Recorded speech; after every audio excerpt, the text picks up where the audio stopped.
আজকে যে টিপস নিয়ে আমি আপনাদের সাথে আলোচনা করব, এই টিপসটা যদি আপনি ঠিক 10 দিন নিয়মিত ফলো করতে পারেন, তাহলে এর ম্যাজিক বা রেজাল্ট আপনি নিজের চোখে দেখতে পারবেন। এবং যারা এই লিসেনিংয়ে হাই ব্যান্ড স্কোর তুলেছে, তাদের ম্যাক্সিমামই এই টিপসটা ফলো করেই তাদের সুফলটা আদায় করে নিয়েছে।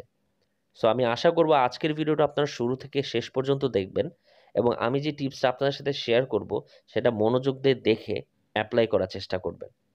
সো আর বেশি কথা বাড়াবো না, মেইন টিউটোরিয়ালে চলে যাওয়া যাক।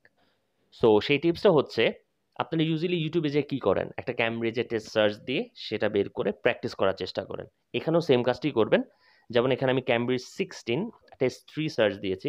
সো এই ভিডিওটা যদি আমি এখন ক্লিক করি, ভিডিওটা ক্লিক করার পরে স্পিকার কথা বলা শুরু করেছে। পজ দিয়ে আপনি কর্নারে দেখবেন একটা সেটিং অপশন আছে, সেই সেটিং অপশনে যে প্লেব্যাক স্পিডের যে অপশনটা আছে সেখানে চাপ দিবেন। চাপ দেওয়ার পরে দেখবেন নর্মাল হয়ে আছে। আপনি করবেন কি, নিচে দেখবেন স্পিড বাড়ানোর একটা অপশন আছে।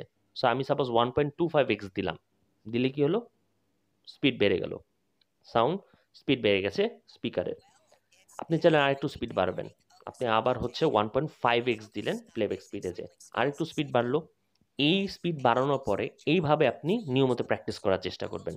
আই নো যে শুরুর দিকে আপনার খুব টাফ লাগবে, কিন্তু আস্তে আস্তে ট্রাস্ট মি, আপনার এই স্পিডের সাথে আপনি হ্যাবিচুয়েটেড হয়ে যাবেন।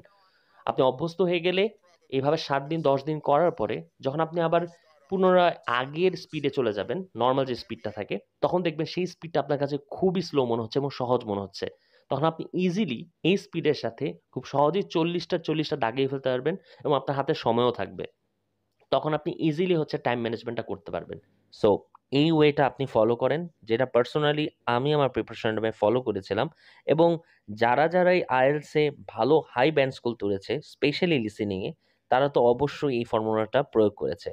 সো বেস্ট অফ লাক, এবং আশা করি আপনি ভালো একটা আউটপুট এখান থেকে পেতে পারবেন এবং লিসেনিং হয়ে যাবে আপনার জন্য দুধ ভাত। ধন্যবাদ।